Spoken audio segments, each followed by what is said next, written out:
Ça faisait un petit moment qu'on n'avait pas parlé du Barça et dans cette vidéo on va débriefer le Barça-Benfica, victoire 3-1 du Barça. Salut à tous les gars, c'est Azial. Aujourd'hui on se retrouve pour une nouvelle vidéo.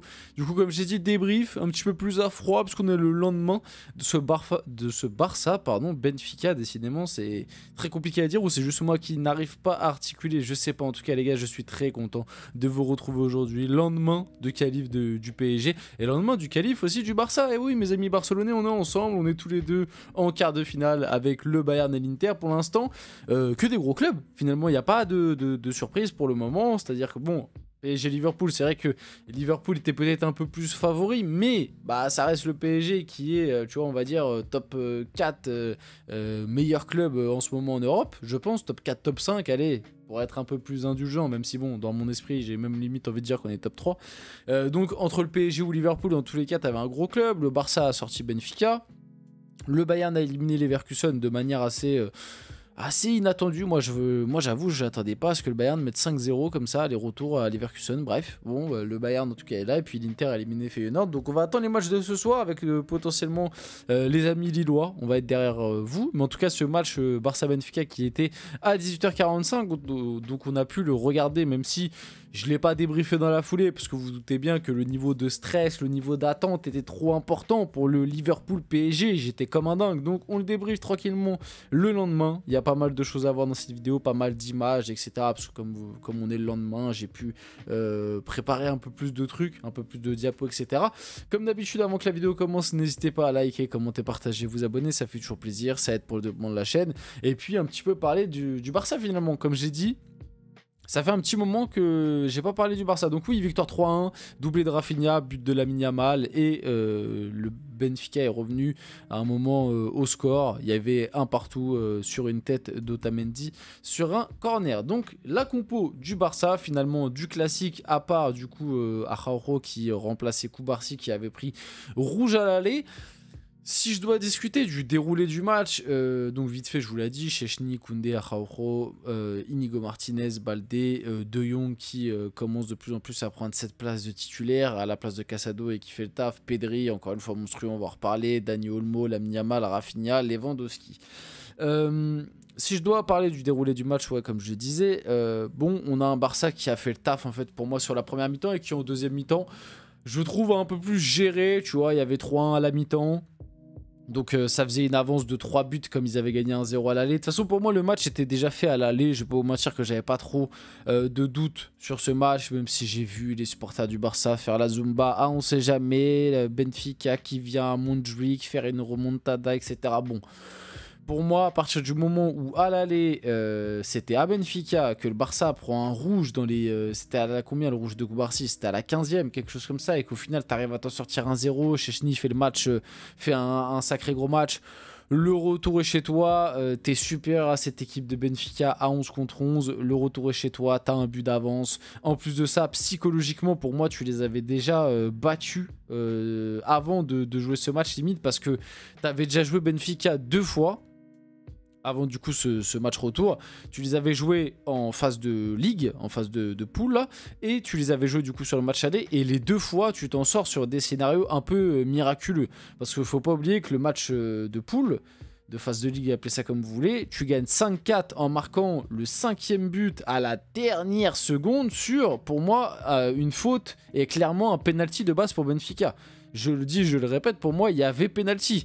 Il y avait faute sur, je sais plus c'était quel joueur de Benfica. Au final, l'arbitre et la VAR n'ont décidé de pas revenir dessus. Contre-attaque, but de Rafinha. Donc, psychologiquement, tu te dis, t'es à la place des Benfica, tu te dis, mais attends, on a fait 2 matchs, entre guillemets, quasi parfaits face au Barça. En tout cas, à l'échelle de Benfica, c'est des matchs où, en tout cas, ils ont tout donné. Tu vois, ils ont vraiment tout donné. Ils ont fait, comme je le dis, à l'échelle d'un Benfica face à un Barça, le match quasi parfait 2 fois. Parce que à l'aller, t'es là, tu mènes 4-2, Chechny fait des boulettes, etc. Au final, tu te fais remonter 4-4 et tu perds 5-4 à la fin, si je me rappelle bien du scénario. Et là, t'as le match aller de cette double confrontation en 8e de finale où tu te dis, oh, on fait un gros match. En plus, ils prennent un rouge au bout de 15 minutes.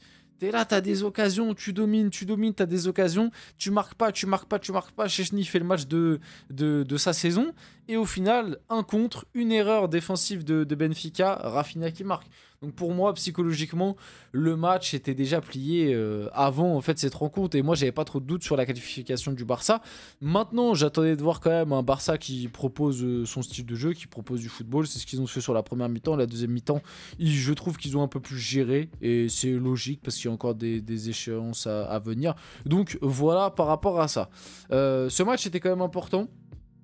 Parce qu'il s'est passé quelque chose d'important ces derniers jours du côté du Barça. Donc les supporters du FC Barcelone ont observé une minute de silence en mémoire du médecin du club, Carles Mignaro Garcia, décédé ce week-end. Voilà, toutes mes condoléances à la famille du médecin du Barça qui est décédé de manière assez tragique, assez soudaine et c'est très triste et ça nous rappelle que malheureusement la mort peut arriver à tout moment et on n'oublie pas que voilà, profitez. C'est juste là pour nous rappeler qu'il faut profiter, que on n'est pas éternel et que ça peut vraiment tomber à n'importe quel moment. Les supporters du FC Barcelone se sont moqués de Vinicius avant le match face à Benfica. Vinicius ballon de plage, voilà, c'était un petit peu la même. Je sais plus c'était quel club qui avait fait cette vanne. Je me rappelle plus. Valence, je crois. Je crois que c'était les supporters de Valence qui avaient fait aussi cette vanne, Vinicius ballon de plage. Bon voilà, on rentre dans la guerre. D'ailleurs, c'est quand le Classico là? C'est dans pas longtemps si je me trompe pas. C'est dans peut-être... si je me trompe pas, c'est juste après la trêve. Parce que là on l'oublie, mais là, on va avoir la trêve de 2 semaines, la trêve internationale. J'espère que cette trêve va pas casser des dynamiques, et notamment pour le PSG, je vais pas vous mentir. J'ai très peur de cette trêve, parce qu'il faut pas oublier que lors des dernières trêves, le PSG s'en est sorti à chaque fois avec des petits pépins, des petites blessures, notamment blessure de Vitinha, etc., etc. Donc... on espère que cette fois-ci, cette trêve va pas trop impacter négativement les dynamiques récentes, notamment du PSG. Donc le premier but inscrit au bout de 10 minutes de jeu sur un magnifique boulot de Lamine Yamal et Rafinha est buteur. Lamine Yamal, bon voilà, il a été... voilà, il y a eu vraiment un million d'éloges après ce match de Lamine Yamal. Cette action est absolument extraordinaire où vraiment la feinte de frappe sur Florentino Luis, elle est méchante, elle est violente, elle est juste là vraiment pour abattre. Mais pour moi par contre sur ce premier but, alors oui, le match de Lamine Yamal, fabuleux, en plus on le verra juste après, il est buteur, le but est magnifique. Voilà, Lamine Yamal en Liga, il a du mal à marquer, mais alors en Ligue des Champions, t'as l'impression que c'est sa saison, il marque très souvent, même en coupe hein, finalement, parce qu'en Super Coupe d'Espagne, face au Real, buteur aussi, donc il n'y a que en Liga où il a ce petit, je sais pas pourquoi il a ce petit, je sais pas, ce petit blocage en Liga, mais en tout cas en Ligue des Champions il est là et marque. Par contre sur ce premier but, pour moi, il fait pas exprès. Alors peut-être qu'il faut que je revoie l'action, mais moi je l'ai revu 2-3 fois, pour moi il fait pas exprès de faire la passe, pour moi c'est une frappe qui rate, et ça retombe dans les pieds de Rafinha. Alors si c'est fait exprès, c'est du génie, mais j'en ai pas l'impression personnellement. Et du coup, le deuxième but, regardez la trajectoire de la frappe, hein, regardez le plongeon de Trubin et là où finit la balle.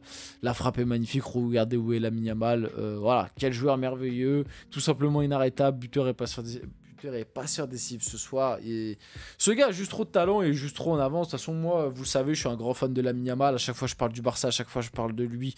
C'est toujours pour dire du positif cette année, enfin, même les années précédentes, mais surtout cette année, parce que pour moi, ce mec a beaucoup trop de talent et franchement, je vois pas comment ce mec, dans les années à venir, va pas.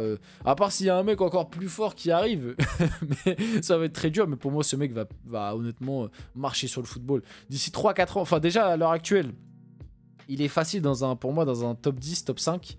Mais alors dans 3-4 ans, pour moi, il va tellement... à part sauf blessure ou événement particulier, pour moi, dans 3-4 ans, il va juste terroriser le football, ce mec. Il a trop de talent, il est trop fort. Le rapport pied-ballon est vraiment exceptionnel. Il a 17 ans. Et là, je trouve qu'on n'en parle pas assez. Buteur et passeur décisif en Ligue des Champions.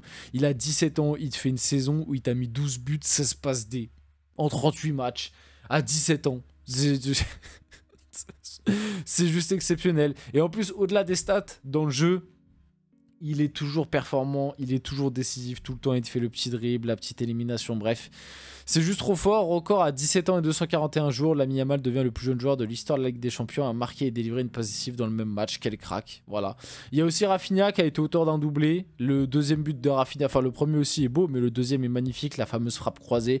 Lui aussi il fait une saison exceptionnelle, 42 matchs, 27 buts, 17 passes D, C'est juste exceptionnel. En Ligue des Champions, il est sur 10 matchs, 11 buts, 5 passes D. Voilà, rien que ça. Pour rappel, hein, le record de buts en Ligue des Champions, c'est Cristiano Ronaldo avec 17. Rafinha a 11. Il reste potentiellement, s'ils vont au bout, 5 matchs. Tu te dis, ah, en 5 matchs, potentiellement, marquer 6 buts, c'est marquer 6 ou 7 buts, c'est pas délirant, tu vois. Sachant que le Barça n'a pas joué les barrages. Hein. Si le Barça avait joué les barrages, ça aurait été potentiellement exceptionnel. Donc voilà, cette saison, Rafinha a marqué contre le Real Madrid 3 fois, contre le Bayern 3 fois, contre Dortmund, contre Benfica 5 fois, ils ont tous goûté. Ballon d'or, en tout cas à l'heure actuelle, en plus avec l'élimination de Liverpool de Mohamed Salah, il est clairement l'un des favoris. On finit la vidéo là-dessus, j'espère que cette vidéo vous a plu, si c'est le cas, n'hésitez pas à liker, commenter, partager et vous abonner les gars, c'était Azial, on se retrouve très rapidement pour une prochaine vidéo.